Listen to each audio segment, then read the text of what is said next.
నేను వినగలిగాను. దేవుడు మనందరినీ ఆశీర్వదించి దీవించుగాక. ఒక వాక్యం చదువుదాం మనం. మత్తయి సువార్త 3వ అధ్యాయం. మత్తయి సువార్త 3వ అధ్యాయం 16-17 వచనాలు చదువుదాం. యేసు అమ్మా కొంచెం చదువు. యేసు బాప్తిస్మం పొందిన వెంటనే నీళ్లలో నుండి ఒడ్డునకు వచ్చాను. ఇదిగో ఆకాశం తెరవబడింది. దేవుని ఆత్మ పావురం వలె దిగి తన మీదికి వచ్చుట చూచాను. మరియు ఇదిగో ఈయనే నా ప్రియకుమారుడు, ఈయన యందు నేను ఆనందించున్నానని ఒక శబ్దము ఆకాశం నుండి వచ్చాను. ప్రార్థన చేసుకున్నాను. తండ్రి, నీకు స్తుతి స్తోత్రాలు తండ్రి. ప్రభా, నన్ను మరుగు చేసి నీ సత్య వాక్యమును మీరు అనుకుంటున్నట్లుగా ప్రభా బోధించే. ఇదిగో తండ్రి, నేను అనుకోవడం కాదు నాయన, నా జ్ఞానము ఎందుకు పనికిరాదు, నా మాట ఎవరిని మార్చదు తండ్రి. మీరు మాట్లాడుచున్నప్పుడు మీ జ్ఞానంతో వచ్చే మాట నీ బిడ్డల హృదయాలు కదిలించగలదు, ఆత్మీయంగా వెలిగించగలదు, ఉన్నతమైన స్థితిలో నిలబెట్టగలదు, పరలోకానికి చేర్చగలదు.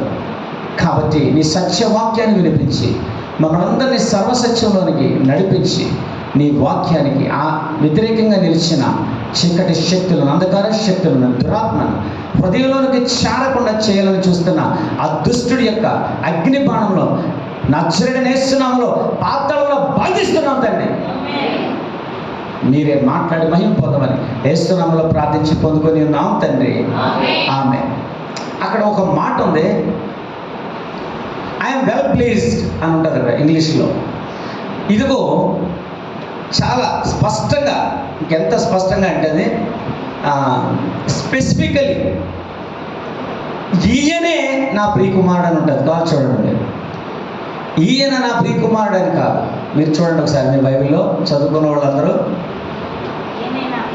ఇదిగో ఈయనే నా ప్రియకుమారుడు అంటే there is no other one.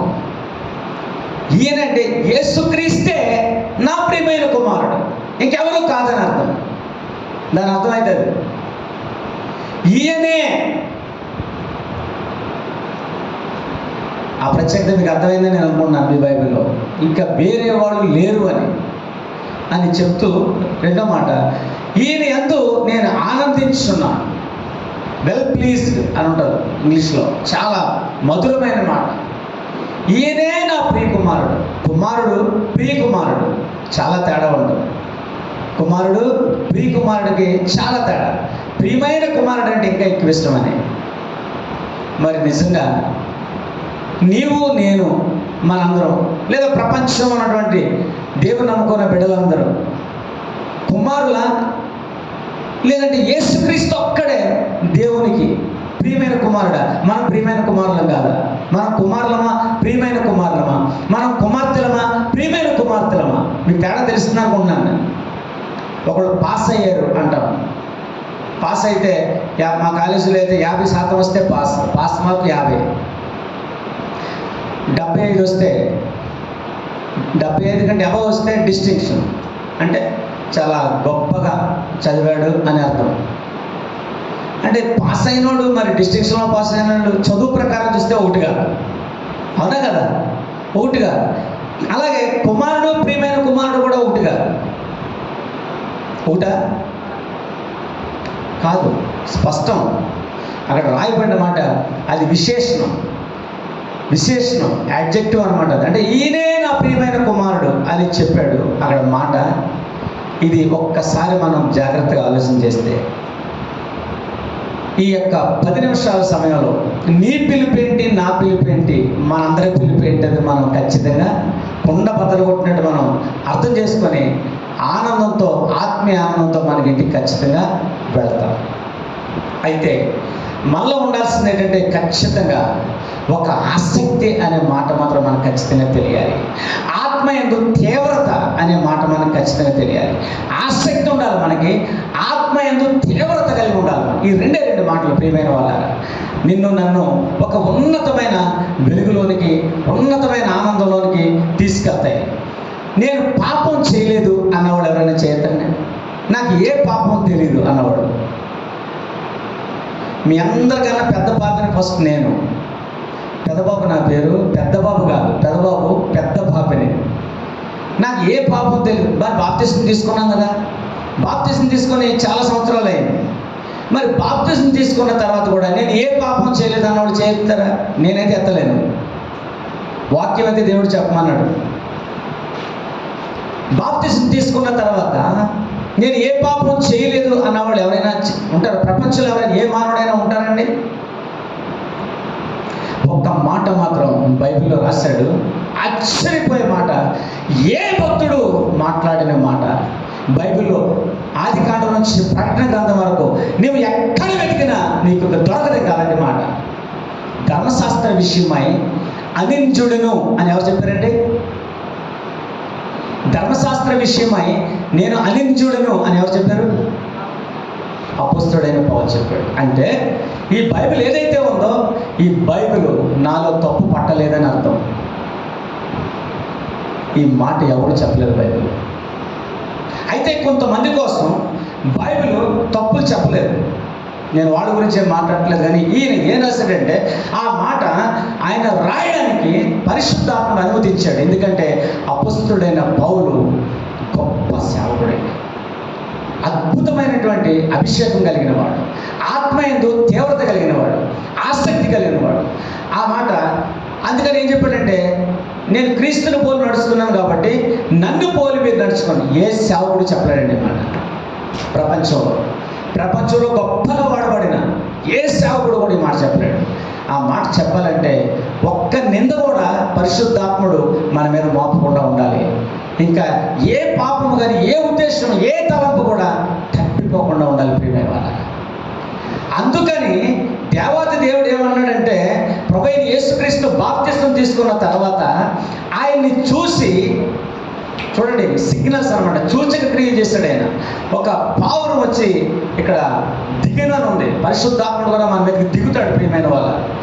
అలాగనే ఆయన చక్కటి శ్రేష్టమైన మాట, ఈయనే నా ప్రియమైన కుమారుడు తేల్చి చెప్పేశాడు అనమాట. అంటే దాని అర్థం ఏంటంటే ఈయన ఎందుకు ఏ దోషం లేదని అర్థం. మరి మనం కూడా బాప్తిసం తీసుకున్నాం, నేను కూడా తీసుకున్నాను ప్రియమైన దేవుని బిడ్డ, నీవు కూడా తీసుకున్నావు. మరి తీసుకున్న తర్వాత ఎప్పుడు ఏ విషయం తప్పిపోలేదా? మరి మనం ప్రియమైన కుమారుని ఎట్లా అవుతాం? యేసుక్రీస్తు వలె. నీ మట్టుకు నువ్వు అనుకున్నావా యేసుక్రీస్తుకి నేను ప్రియమైన కుమార్తెని? ఎప్పుడైనా నీకు ఆలోచన వచ్చిందా?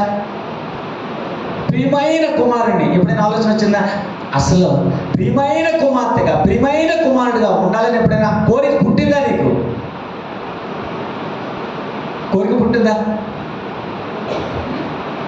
ఆలోచించి మన ఇంట్లో చిన్నవాళ్ళు కానీ పెద్దవాళ్ళు కానీ ఎవరైనా ఉంటే అమ్మోళ్ళు వాళ్ళు ఎక్కువ ముద్దు చేస్తూ ఉన్నారు అనుకో, ఎక్కువ ప్రేమిస్తూ ఉన్నారు అనుకో, కొంతమంది జలసి ఫీల్ అవుతారు, కొంతమంది నా తమ్ముడే కదా, నా అక్కే కదా, నా చెల్లె కదా అనుకుంటారు. నిజంగా కొంతమంది భక్తి పరులకి దేవుడిచ్చిన గొప్పతనం చూస్తే అసూయ కాదండి, మనకి కూడా ఆత్మలో మంట రగులుతుంది.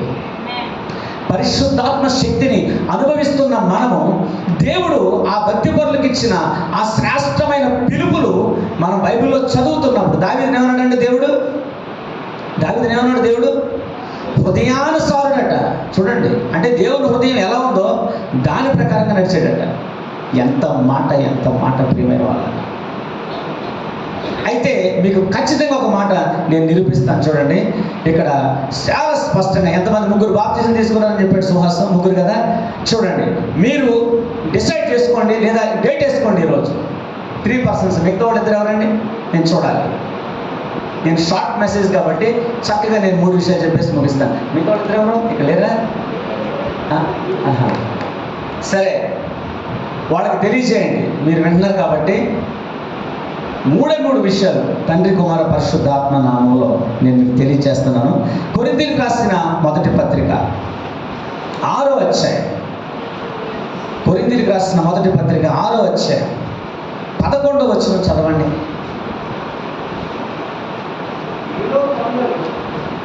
పైన పాపుల జాబితా రాయబడ్డది. అదంతా అవసరం లేదు.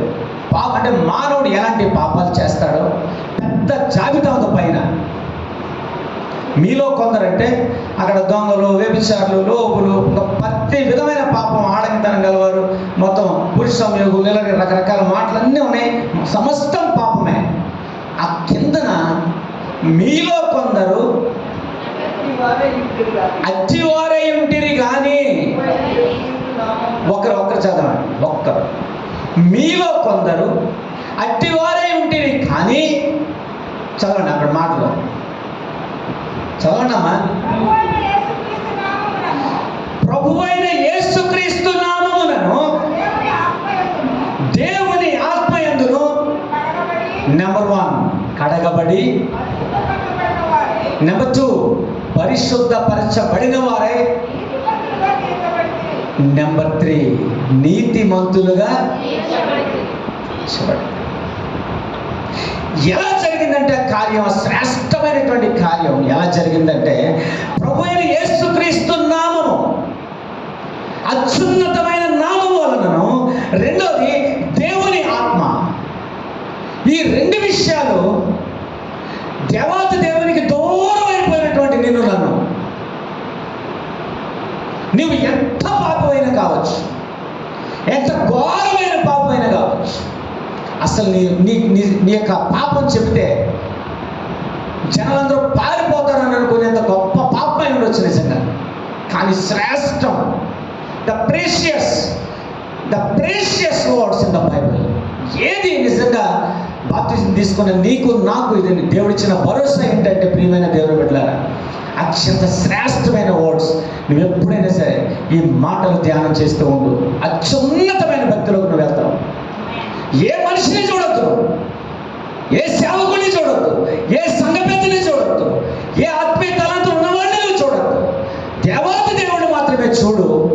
ఆ తండ్రిని చూస్తూ ఈ 3 విషయాలు నువ్వు మర్చిపోవు.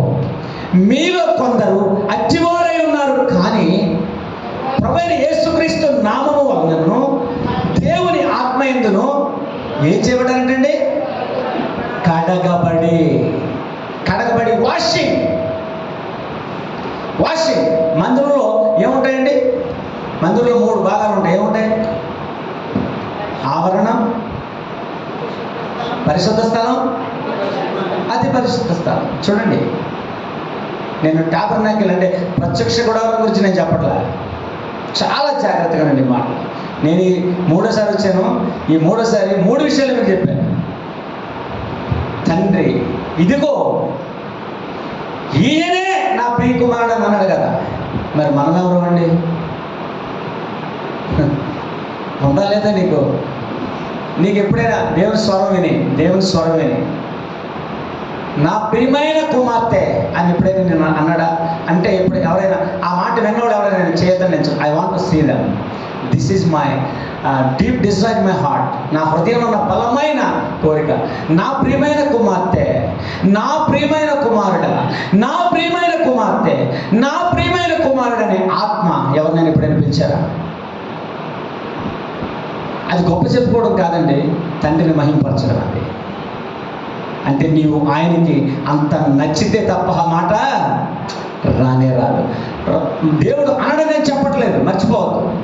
దేవుడు చాలామందిని అంటారు ఆ మాట, ప్రియమైన దేవుని బిడ్డ. కానీ ఆ మాట అనడానికి, మనం అనిపించుకోవడానికి నీవు నేను ఏమీ చేయాల్సిన అవసరం లేదు. ఇది నా ఇక్కడ రాసి ఉంచింది మాట. ప్రభువైన యేసుక్రీస్తు నామం వలన ఆత్మయందును మొట్టమొదట ఏం చేశాడు? మనల్ని కడగబడ్డాం. చూడండి, ఫస్ట్ మనమందరం కూడా పూర్తిగా కడగబడ్డాం. డిటర్జెంట్ తెలుసు కదా మీ అందరికీ. డిటర్జెంట్ అంటే బట్టలు ఉతికే సబ్బు. ఆ సబ్బుతో ఉతికితే మన మురికంతా పోదా? ఏమా పోదా? సబ్బుతో ఉతికితే మన బట్టల మీద ఉన్న మురికంతా పోవడం నాకు తెలుసు, నీకు తెలుసు, మన అందరికీ తెలుసు. ఆ మాటలో గుర్తుపెట్టుకో. కడగబడిన తర్వాత నీవు మందిరం యొక్క ఆవరణలో వస్తావు. దేవుని గట్టిగా చెప్పకూడదు ప్రియమైన వల్ల. Just you have entered into the tabernacle. దేవుని ఆవరణలో అడుగుపెట్టావు. రెండో మాట ఉంటుంది చూడండి, పరిశుద్ధపరచబడి. అగైన్ టూ వర్డ్స్, శుద్ధత వేరు, పరిశుద్ధత వేరు. Sanctity, sacredness and holiness. Sanctity అంటే ఇక నీకు మచ్చ కానీ, ముడత కానీ, కళంకము కానీ, డాగు కానీ, ఇంకా నీ అరికాలు మొదలుకొని నడిమెత్తే వరకు ఎక్కడ నీకేమీ లేదు, ఏ విధమైన ప్రవేశం నీకు లేదు. ఒక నీకు మనస్సాక్షి నీకు లోపల పలానా రోజు నేను పలానా పాపం చేశాను కదా, అది క్షమించాడా దేవుడు లేదా అనేటువంటి ఆలోచన కూడా నీకు ఉండాల్సిన అవసరం లేదు. Because who is washing our sins, who is sanctifying our life, it is the power of Holy Spirit. Cleansing, మనకి క్లీన్ చేసేది, కడిగేది, మనల్ని పరిశుద్ధపరిచేది మానవుడు కాదు, డిటర్జెంట్ సోప్ కాదండి ప్రియమైన వాళ్ళు. మర్చిపోతే మాటని నువ్వు ధ్యానం చేసుకో. నువ్వు పడిపోయి లేస్తూ ఉన్నావేమో, లేదా పడిపోయి ఉన్నావేమో ఈ దినాన, లేదా ఎంతో భక్తి చేయాలని అనుకొని చేయలేకపోతున్నావేమో నాకు తెలియదు, కానీ వాషింగ్ నెంబర్ 1. కడగబడడానికి ఇష్టపడని వాడు బాప్తిస్మం అర్హుడు కాదు. కడగబడకుండా పరిశుద్ధత రానే రాదు. అవునా కదా? కడగబడకుండా పరిశుద్ధత వస్తుందా? మీరు చేపలు తీసుకుంటారు, చేపలు తిని ఫస్ట్ ఏం చేస్తారండి, దానిపైన జిగురు ఉంటుంది, సొల్లంతా కడిగేస్తారు కదా, ఉప్పేసేలా కడిగేస్తారు. తర్వాత రాత్రి పెట్టి ఏం చేస్తారు, మామూలుగా ఉండదు, తోమేస్తూ ఉంటారు. మన నున్నగున్న రాయి కాదు, గొరుక్కున్న రాయి మీద తోమి ఇందులో మా అమ్మ చేసేటప్పుడు నేను చూసేవాడిని. అవన్నీ ఎంతో ఉపయోగపడుతున్నాయి ఇప్పుడు నాకు. ఆత్మీయ సంబంధమైన విషయాలుగా బైబిల్లో రాశారు. పరిశుద్ధపరచబడి. Third one is the most powerful thing on the speed of earth. భూమి మీద ఉన్న ప్రతి దానికంటే అత్యంత బలమైనది మూడో మాట ఏముందండి అక్కడ, నీతిమంతులుగా.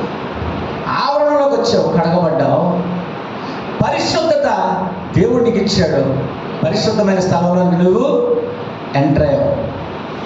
లాస్ట్ అండ్ ఫార్మోస్ట్ థింగ్ ఏంటంటే నీతిమంతుడిగా నువ్వు తీర్చబడ్డావు. బైబిల్ ఏం చెప్తుందంటే నీతిమంతుడు లేడు, మరి ఈ నీతిమంతుడు ఎవరు? Think about that for a while. ఒక్క సెకండ్ నువ్వు ఆలోచించి. నీతిమంతుడు లేడు, ఒక్కడు లేడు. అందరూ పాపం చేసి దేవుడు అనుగ్రహించే మహిమను పొందలేకపోతున్నారని దేవుడే రాయించాడు అన్నమాట. ఇప్పుడు కడగబడ్డావు, వాషింగ్ అండ్ పరిశుద్ధపరచబడ్డావు, సాంక్టిఫైడ్ అండ్ థర్డ్ వన్ నీతిమంతుడిగా చేయబడ్డావు. రైచియస్నెస్, దేవుని యొక్క నీతి నీలోనికి ప్రవేశించింది. అందువల్ల నువ్వు అత్యంత పరిశుద్ధమైన స్థలంలో బాప్తిజం తీసుకొని కూర్చున్నావు. దేవుని గట్టిగా చప్పట్లు కొడదాం ప్రియమైన వాళ్ళ. దేవుని గట్టిగా చప్పట్లు కొడదాం. ఎవరు చేయగలరు ఈ పని? ఎట్లా ఆలోచించి ఒకసారి. నువ్వు ఎంత చెడ్డదనో నువ్వు ఆలోచించి, నేను ఎంత చెడ్డనో నేను ఆలోచించుకున్నాను నిజంగా వాక్యం చదువుతున్నప్పుడు. Then what is that power who made you to sit in the holy of holies? అత్యంత పరిశుద్ధమైన స్థలంలో నీతిమంతులుగా కూర్చోడానికి ఎవరికైనా ధైర్యం ఉందా? ఏ సేవకునికైనా, ఏ దైవజనుడికైనా, ఏ దైవజనురాలకైనా దేవాది దేవుడు నివసించే అత్యంత పరిశుద్ధమైన స్థలంలో భూమి పుట్టిన మొదలుకొని నేటి వరకు దేవుడిచ్చే అనుమతి తప్ప, చెప్పకూడదు దేవుడికి, దేవుడిచ్చే అనుమతి తప్ప, దేవుడిచ్చే అధికారం తప్ప, దేవుడిచ్చే నీతి తప్ప, ఆయన చేత కలగబడడం తప్ప ఇది నీవు నేను చేసినది ఎంత మాత్రము కానే కాదు. అందుకని నీవు నేను పొందుకున్న రక్షణ తుమ్మితే ఊడిపోయి ముక్క లాంటిది కాదమ్మా. ప్రియమైన చెల్లెలు, ప్రియమైన అన్న, ప్రియమైన అక్క, తుమ్మితే ఊడిపోయి ముక్క అయితే ఖచ్చితంగా ఏదో ఒక రోజున తుమ్ము వస్తుంది. తుమ్ము వచ్చిన తర్వాత ముక్కు ఊడిపోయిందంటే ఇంకా ముక్కు ఎందుకు మనకు పనికిరాదు. నువ్వు నేను పొందుకున్న రక్షణ, నువ్వు నేను తీసుకున్న బాప్తిస్మం అలాంటిది కాదండి. It is eternal. దేవునికి చెప్పకూడదాం, శాశ్వతమైనది. బాప్తిస్మం అనేది శాశ్వతమైనది. బాప్తిస్మం ఒకేసారి, అది కడగబడి పరిశుద్ధపరచబడి అది నీతిమంతుడిగా ఖచ్చితంగా చేస్తుంది. తీసుకో తీసుకున్న బాప్తిసం కరెక్ట్ అయితే ఆగదు. ఆవరణం నుంచి పరిశుద్ధ స్థలంలోనికి, పరిశుద్ధమైన స్థలం నుంచి అత్యంత పరిశుద్ధమైన స్థలంలోనికి నడిపిస్తుంది. దేవుని సింహాసనం, దేవుని యొక్క కుడి పార్శ్వన మనం ఆయన రొమ్మున ఆనుకునే స్థితికి, ఆయన ఉండే చోటున మనము ఉండులాగున. It is not for everyone, అందరికీ తక్కదండి ఆ స్థానం. దేవుడు ఉండే చోటున, పరలోకంలో ఎన్నో గృహాలు ఉన్నాయి, ఆయన ఉండే చోటు మనకు దక్కాలంటే you must sacrifice many things in your life. నీ జీవితంలో ఎన్నో వాటిని త్యాగం చేయాల్సి ఉంటుంది. ఇదేనా ప్రియమైన చెల్లెలు, ప్రియమైన అమ్మ, నువ్వు కడగబడ్డావా? నిజముగా నువ్వు నిజంగా అతి పరిశుద్ధంగా నువ్వు చేయబడ్డావా?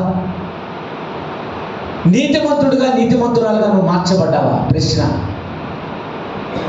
మర్చిపోకు, నీ వాళ్ళ చేయబడితే ప్రభు నిన్ను కూడా నన్ను కూడా ఏమంటాడంటే, నా ప్రియ కుమారుడు. దేవుడికి చెప్పకూడదు ప్రియమైన వాళ్ళు, దేవుడికి చెప్పకూడదు ప్రియమైన.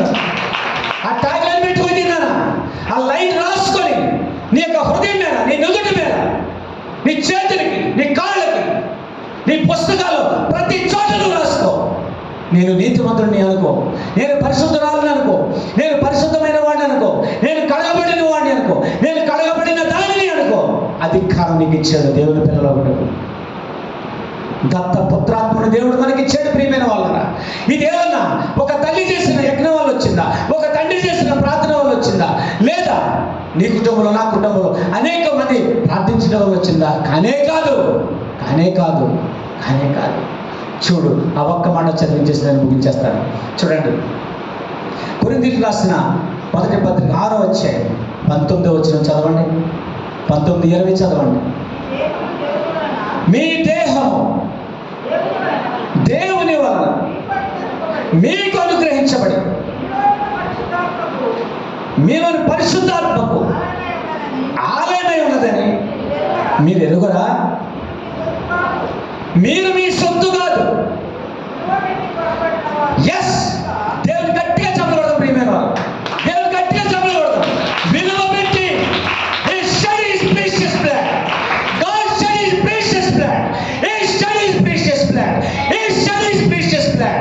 ఆయన రక్తాన్ని కార్చినందువలన కడగబడ్డాం. ఆయన రక్తాన్ని కార్చినందువలన పరిశుద్ధపరచబడ్డాం. ఆయన రక్తాన్ని కార్చినందువలన నీతిమంతులుగా చేయబడ్డాం. ఎవడబ్బ సొమ్ము కాదండి మనం. దేవత దేవుని యొక్క సొత్తు. ఎవడు నిన్ను నన్ను దేవుని యొక్క చేతిలో నుంచి తప్పించుకొని లాక్కిపోయే శక్తి సాతాను కూడా లేదు. నేను ఏ భయమైన నేను భయపడుతూ ఉంటే, ఏ పాపమైన నేను భయపడుతుంటే ఒక మాట చెప్పు నువ్వు. Grant I see who is in you than the one who is in the world. నీలో ఉన్నవాడు లోకంలో ఉన్నవాడి కంటే బలవంతుడు, యుద్ధశూరుడు. యుద్ధం యెహోవాదే, పరిశుద్ధాత్మ దేవుడు, సర్వశక్తిమంతుడు, జీవాధిపతి. ఆశ్రమాసి కాదండి దేవుని నమ్ముకోవడం అంటే. భక్తి అంటే ఆశ్రమాసి కాదు ప్రియమైన చెల్లెలు, ప్రియమైన అక్క. సర్వశక్తిమంతుడి యొక్క నీడలో మనం ఉన్నాం, మర్చిపోవద్దు. విలువ పెట్టి కొలవడం నీవు నేను. God bought us. ఈ రక్తాన్ని చిందించి రక్త నిబంధనతో మనల్ని కొన్నాడు కాబట్టి నీతిమంతులు. దేవుడు ఎలా అయితే ఉంటాడో మనం అలా ఉంటేనే పరలోకంలో మనం అడుగు పెట్టగలుగుతాం. అలా చేసుకునే మనం తీసుకెళ్తాం. దేవుని కంటే చెప్పకూడదు ప్రియమైన వాళ్ళ, దేవుని కంటే చెప్పకూడదాం. ఎందుకంటే ఈ దినాన్ని నీకు నాకు ఇచ్చిన ధన్యత అంత ఇంత కాదు. ఆలోచన చేయి. దేవుని సింహాసనం దగ్గర ఉండడానికి దేవుడు మనల్ని పిలుచుకున్నాడు. బాప్తిసం తీసుకున్న బిడ్డలు ఈ మాటలు ఖచ్చితంగా జ్ఞాపకం పెట్టుకోండి. ఏదైనా దుష్టుడు ఏం కలిగిస్తాడంటే, నువ్వు ఎంత పాపం చేసావు కదా, ఇంత పరిశుద్ధుడు అయిపోయావా, ఆ పాపాలన్నీ ఎక్కడున్నాయి? అనేక సార్లు నింద మోపడానికి దుష్టుడు పనిచేస్తాడా, పనిచేయడా? చాలాసార్లు పనిచేసి మన చేపట్టుకొని లాగడానికి చూస్తాడు. మనం ఏం చెప్పాలంటే, shut up, shut up, shut up. My father shed his precious blood. విలువ పెట్టి కొలబడ్డా. సర్వశక్తిమంతుడు నన్ను కొన్నాడు రక్తంతో. ఆ మాట చెప్తూ ఉంటాడా? దుష్టుడు పారిపోతాడా? నీ దరిదాపులకు రాడు. అందుకే బలమైన స్తుతి ఆరాధన చేయాలి ప్రియమైన దేవుని బిడ్డ. ఒంటరిగా బలమైన స్తుతి ఆరాధన ఎప్పుడైతే నువ్వు చేస్తావో ఆ పరిశుద్ధాత్మ దేవుడు నీలోనికి వచ్చి నీ మనస్సాక్షిని బలమైన మనస్సాక్షిగా చేస్తాడు. అప్పుడు నీకేమొస్తుందో తెలుసా? నేను తండ్రి రక్తము చేత కడగబడ్డాను, నేను తండ్రి రక్తము చేత పరిశుద్ధపరచబడ్డాను, నేను తండ్రి రక్తం చేత నీతిమంతుడిగా చేయబడ్డాను. కాబట్టి ఈ అవిశ్వాసంతో నాకు సంబంధం లేదు, ఈ చీకటితో నాకు సంబంధం లేదు, ఈ యొక్క సాతాను సంబంధమైన ఉద్దేశాలతో నాకు సంబంధం లేదు, సాతాను సంబంధమైన క్రియలతో నాకు సంబంధం లేదు. నేను, నా మందిరం, నా సంఘం, నా దేవుడు, ఇట్లాంటి ఆలోచన నీకు దేవుడు ఖచ్చితంగా పుట్టిస్తాడు. ప్రియమైన దేవుడు బిడ్డ, మీరు అనుకో చాలామంది దైవజనులు మీరు చూసి ఒక మాట మీకు వస్తుంది, ఈయన బాగానే చెప్తున్నాడు, వీళ్ళు ఎలా జయించారో ఈ పాపాన్ని అని అనిపిస్తుంది మీకు ఎప్పుడైనా? నిన్ను బాగా సులువుగా చిక్కుల్లో పెట్టే పాపం ఏదైనా నేను ఏలుబడి చేస్తూ ఉంటే ఈ దైవజనులు బాగానే నా వయసు దాటేస్తారని మీకు అనిపిస్తూ ఉంటారు. లేదు, ఎవరు అలా దాటిపోరండి. ఈ వాక్యాలు చదువుకొని మాత్రమే ఆ పాపాన్ని జయించే శక్తి దేవుడిస్తాడు తప్ప ఎవరి వల్ల కాదు పాపాన్ని జయించే శక్తి. Only it is possible through the power of Holy Spirit. పరిశుద్ధాత్మ శక్తి నీలో నాలో లేకపోతే ఒక్క సెకండ్ కూడా మనం పాపాన్ని జయించలేము. సత్యం ఇది. ఆ శక్తి నీ పాపాన్ని కడిగిందనే విశ్వాసం నీకు ఉండాలి. ఆ శక్తి నిన్ను పరిశుద్ధపరిచిందనే విశ్వాసం నీకు ఉండాలి. ఆ పరిశుద్ధాత్మ శక్తి నిన్ను నీతిమంతుడిగా చేసిందనే విశ్వాసం నీకు ఉండాలి. ఆ విశ్వాసం నీకున్న ఖచ్చితంగా నువ్వు లేచి నిలబడతావు, ప్రభు కొరకి వాడబడతావు. ప్రియమైన వాళ్ళ, మేము బాప్తిజం తీసుకున్నప్పుడు మా పాస్టర్ గారు చాలా శక్తిమంతుడు. రోజుకి 7-9 గంటలు ప్రార్థన చేస్తారు. ఆయన పెళ్లి చేసుకోలేదు. ఆయన 7-9 గంటలు ప్రార్థన చేసేవారు. ఆయన 9 ఆత్మీయ వరాలు ఉన్నాయి. ప్రియమైన దేవుని బిడ్డ, నేను ఆ రోజు బాప్తిజం తీసుకున్న వాళ్ళు మేము 24 మంది. ఎంతమంది అండి?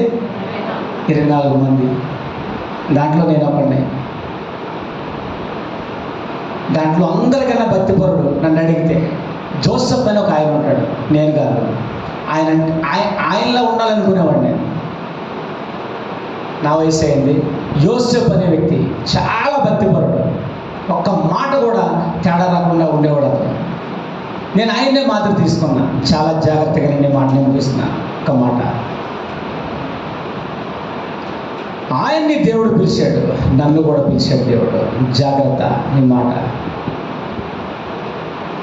నీకు ఆసక్తి ఉంటే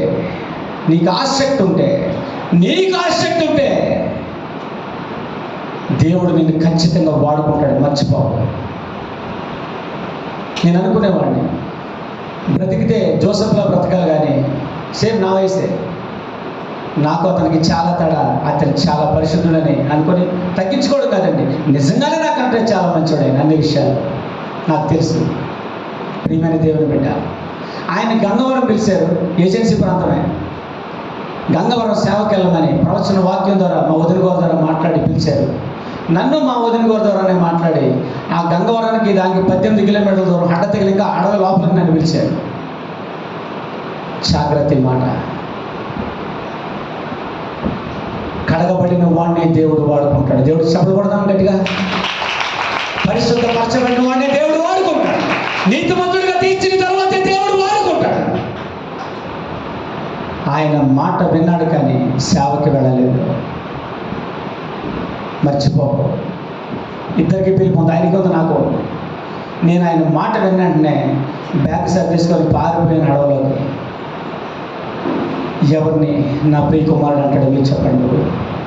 నేను హెచ్చించుకోవట్లేదు. ఎవరిని నా ప్రియ కుమారుడు అంటాడు ఆయన. మాట్లాడాలి మీరు. మాట విన్నవాడినా మాట విననివాడినా? మాట వినివాడినే ఆయన నా ప్రియ కుమారుడు అంటాడు. ప్రియమైన వాళ్ళ, ప్రభువైన యేసుక్రీస్తు చరిత్ర నువ్వు చదివితే ఒక్క తప్పు కూడా కనపడదు. ఎక్కడ మాట వినుట కంటే శ్రేష్టమైంది మరి ఏది లేదు. సుహాస్ నా స్టూడెంట్ కాలేజీలో, ఎంతవరకు ఒక జీవితం. కానీ ఆ చెల్లి ద్వారా ప్రభు మాట్లాడుతున్నారు. నేను ఎన్నుకున్నానంటే ఇంగ్లీష్లో appointed. Appointed as his beloved God servant. దేవుని చెప్పకూడదు ప్రియమైన వాళ్ళు. ప్రియమైన దేవుని కుమారుడిగా, దేవునికి ఇష్టమైన ప్రియమైన దేవుని కుమారుడిగా ఆయన బిడ్డను నిలబెట్టుకున్నాడు. ఇది నాన్న కడగబడ్డాడు, పరిశుద్ధపరచబడ్డాడు, నీతిమంతుడిగా మార్చబడ్డాడు. ఇప్పుడు బైబిల్ పట్టుకొని సువార్త సేవ చేయాలి. చెప్పకూడదు దేవుని ప్రియమైన వాళ్ళు. గట్టిగా చెప్పకూడదు దేవుని ప్రియమైన వాళ్ళు. మరి ఆ సేవకుడు వాడబడాలంటే మరి మీరేం చేయాలి? ప్రియమైన చెల్లెలు మీరేం చేయాలి? మాట్లాడండి. సుహాస్ కతే తల్లిదండ్రి సేవకులే, మా అమ్మ మా నాన్నోళ్ళు సేవకులు కాదు. నీకు ఆశ ఉంటే నిన్ను కూడా దేవుడు వాడుకుంటాడు. దేవుడికి చెప్పకూడదు. నీకు ఆశ ఉంటే నీకు కూడా కడగబడతావు, పరిశుద్ధపడతావు, నీతిమంతుడుగా నీతిమంతురాలుగా తీర్చబడతావు. ఇదే మందిరం నుంచి, సంఘం నుంచి నువ్వు బయటికి వెళ్ళి ఈ సంఘాన్ని తల్లి సంఘంగా చేసుకొని వందలాది వేలాది ఆత్మలు సంపాదించగలుగుతావు ప్రియమైన దేవుడు. కాబట్టి దేవుడు ఏం సాక్ష్యం ఇచ్చాడంటే, ఆయన బాప్తిసం తీసుకున్న వెంటనే ఈయనే నా ప్రియ కుమారుడు అంటే, మనం ప్రియమైన కుమారులు కాదా దేవునికి? ప్రియమైన కుమారులమే. ప్రియమైన వాళ్ళ విలువ పెట్టి కొన్నాడు కాబట్టి అత్యంత శ్రేష్టమైన అవకాశం నీకు నాకు వచ్చింది. తేడా ఎక్కడ వస్తుందంటే, విశ్వాసంతో ఈ వాక్యం నాకే అని తీసుకునేవాళ్ళు కొద్దిమందే ఉంటారు. అందుకని కొంతమంది బలంగా వాడబడతారు, కొంతమంది వాడబడకపోవడానికి కారణం ఇది. నువ్వు నీ శక్తిని బట్టిగా దేవుడు వాడుకునేది, నీ బలాన్ని బట్టి కాదు, నీ యొక్క సొంత ఆలోచనలు బట్టి కాదు. కానీ ఈ వాక్యాన్ని ఎవరైతే చేసి నన్నెందుకు ఇలా చేయవు అని ఎవరైతే ప్రభుని అడుగుతారో వాళ్ళదే నిజంగా దేవుని రాజ్యం, వాళ్ళదే సంఘ సేవ జీవితం, వాళ్ళదే ఆత్మలో తీవ్రత, వాళ్ళకే ఆత్మలో, వాళ్ళకే దీవెనలు, వాళ్ళకే ఆశీర్వాదాలు. వాళ్ళు ఎక్కడికి వెళ్ళినా సరే దేవుడు నీతిమంతుడిని అత్యంత శక్తిమంతులుగా వాడుకుంటాడు ప్రియమైన వాళ్ళ. అలాంటి అభిషేకం మరి సుహాస్కిచ్చి దేవుడు బాప్తిసం పొందుకున్న సందర్భంగా ప్రత్యేకమైన థ్యాంక్స్ చెప్తూ, మరి దేవునికి బలమైన సాధనంగా నేను తండ్రిలో వాడుకోవాలని నాకు ఆలోచనలు చాలా విచిత్రంగా వస్తూ ఉంటాయి. పల్నా సేవకుడు ప్రభు నువ్వు ఇన్ని అద్భుతాలు చేసావు కదా, నాకు అవన్నీ చూపించాలని వస్తుంది నాకు ప్రార్థనలు. ఏమండి అవన్నీ అతి త్వరలో మీరు చూడబోతారు అలాంటి అద్భుతాలు. గట్టిగా చప్పలు పడదాం ప్రియమైన వాళ్ళు. దేవుని గట్టిగా చప్పలు పడదాం ప్రియమైన వాళ్ళు. దేవుని గట్టిగా చప్పలు పడదాం. నేను ఇలా ప్రార్థన చేసుకుంటున్నా దేవుని దగ్గర. ఒక మొక్క దగ్గరికి వెళ్ళి ఆ మొక్క దగ్గర చేయబెట్టి, ప్రభువా నేను ఇక మొక్క దగ్గర ప్రార్థన చేస్తున్నాను. ఈ మొక్క నేను ప్రార్థన చేసినప్పుడు ఎండిపోవాలి, నేను మళ్ళీ ప్రార్థన చేస్తాను, ఆ మొక్క మామూలుగా అయిపోవాలి. నువ్వు బైబిల్ రాసావు, ఎన్నో అద్భుతాలు రాశావు కదా అని నేను అనుకుంటున్నాను. నా కాలేజీలో ఆ ఎటెళ్ళగానే వర్కర్స్ ఉంటారు కాబట్టి వాళ్ళు నన్ను చూస్తారు, ఏంటి సార్ ఏంట తొప్ప దగ్గరికి వెళ్ళి అక్కడ కూర్చున్నాడని అనుకుంటారని వెళ్ళలేదు. నేను ఆదివారం వచ్చేసి సంఘంలో ఉన్నాను. నేను దేవుడు మాట్లాడుతున్నాను నాతో డైరెక్ట్గా సంఘ బిడ్డల ద్వారా. అంజూరపు మొక్క కొని అక్కడ నాటున కుమారుడా, నీ ఆశ, నీ హృదయము, నీ ఆలోచన సమస్తమైన నీ తండ్రి అంజూరపు మొక్క అక్కడ నాటు. అది ఎండిపోవాలి, మరలా చిగురించాలని కదా నీ ప్రార్థన.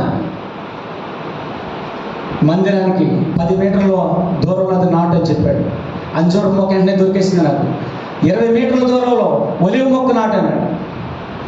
అది పెద్దదైన తర్వాత జనాంగం అందరూ చూస్తూ ఉంటుండగా నువ్వు ప్రార్థన చేసినప్పుడు అది ఎండిపోయే విధంగా చేస్తాను. దేవుడు చెప్పకూడదు ప్రియమైన వాళ్ళు. కడగబడ్డాను తండ్రి చేత, పరిశుద్ధపరచబడ్డావు తండ్రి చేత, నీతిమంతుడిగా తీర్చబడ్డావు, పిలుపునందుకొని సేవకి వెళ్ళావు. ఆయన మాటలో ఉన్న శక్తిని బట్టి జరుగుతుంది కానీ మానవుడు చేసే ప్రార్థన బట్టి కాదు. ఆయన మాటలో ఉన్న శక్తి మాట వినుడి కంటే శ్రేష్టమైనది ఏది కాదు. కాబట్టి సుహాస్ దేవుడు చెప్పిన ప్రతి మాట వింటే ఎక్కడికైనా 100 ఆత్మలు ఆయనకు దొరుకును గాక, 1000 ఆత్మలు దొరుకును గాక, 1000 లక్షలాదిగా మార్చబడును గాక.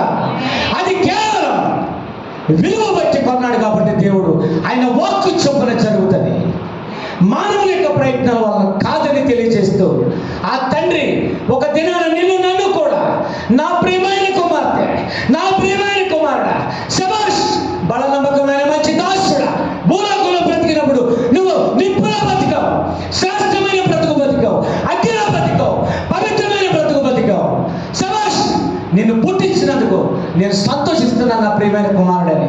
నన్ను మనందరినీ దేవుడు నూతనమైన పేరుతో పరలోకంలో మనల్ని పిలుచునుగాక.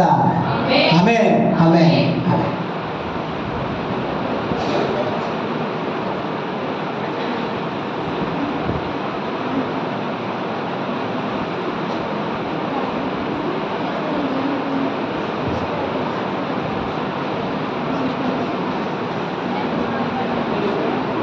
హల్లెలూయా, హల్లెలూయా.